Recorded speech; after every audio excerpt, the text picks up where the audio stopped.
Doctor Babasaheb Ambedkar open university.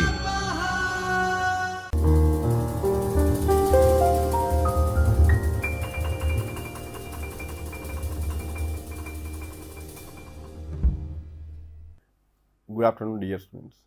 I, Dr. Chintan Vakela, working as an assistant professor of English subject at Dr. Babasaheb Ambedkar Open University, Ahmedabad. Dear students, our today's topic is all about Rooms of One's Own by Virginia Woolf, Part 1, Unit 13, and this is the part of TYBA program. ENGM, subject code ENGM 308. Dear students, to learn this unit properly, that I have divided this unit in 3 different ways, so that you can learn and you can acquire this unit very well. Let's start. So, all these are components of today's presentation. Number 1, introduction to a room of one's own, background, about author, stream of consciousness, and Bloomsbury group. Let's start. The first thing is all about that introduction to a room of one's own.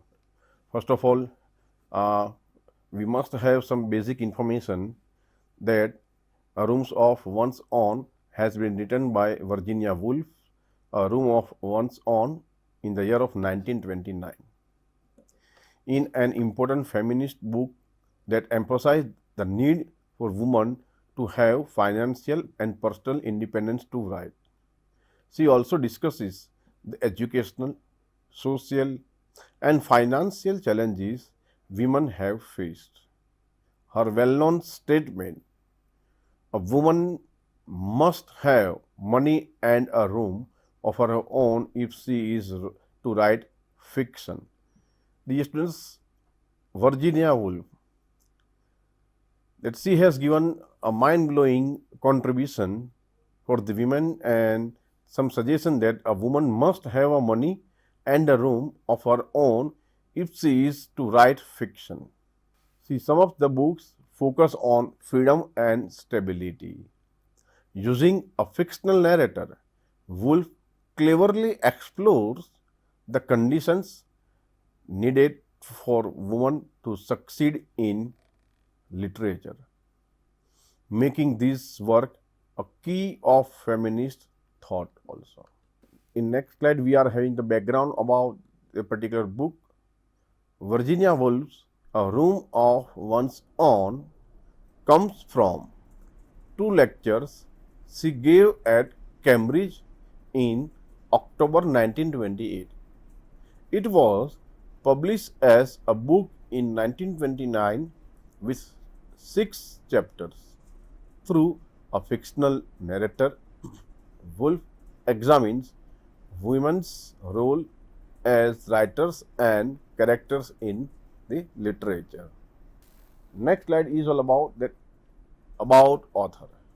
Let's discuss that who is Virginia Woolf and her contribution. Stephen was a British writer and a pioneer of modern storytelling. She was educated at home and started writing in 1905. In 1912, she married Leonard Woolf and became the part of the Bloomsbury group. Her famous books include Mrs. Dalloway, which has been written in 1925, To the Lighthouse 1927, Orlando 1928, and A Room of One's Own in 1929. She struggled with mental illness and passed away in 1941. Next slide is all about a stream of consciousness. Dear students, before we begin this slide, the discussion of this slide, I just want to convey one message to you. The stream of consciousness, one of the most popular elements in the history of literature, and make sure Virginia Woolf's the stream of consciousness, this is the identity of Virginia Woolf. Let's discuss that what she has suggested. stream of consciousness is a writing style that shows a character's thoughts and feelings in a flowing, natural way without clear structure or dialogue. Writers like James Joyce, Virginia Woolf, and Marcel Proust used this style. The term was first introduced by William James in Principles of Psychology in 1890.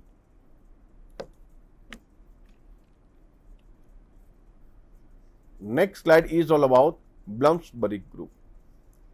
Dear students, I think it is very necessary to know that what is the meaning of Bloomsbury group, what is the meaning and which kind of people. So let's discuss. The Bloomsbury group was a group of English writers, philosophers and artists who met in London's Bloomsbury area from 1907 to 1930. It is very necessary to know and remember that what is Bloomsbury. This is one kind of area in London and they met in 1907 to 1930. All these experts, all these writers, they talked about art and philosophy, influenced by works like Principia Ethica 1903 by G. Murray and Principia Mathematica 1910 to 30 by Whitehead and Russell.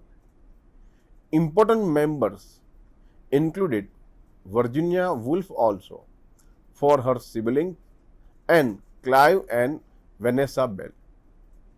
In this way, the entire Bloomsbury group generated and they have distributed the entire knowledge to the people. So dear students, I hope that you have enjoyed today's session, that we have discussed something about the Virginia Woolf. Thanks to all for giving your valuable time. Thank you. स्वाध्यायः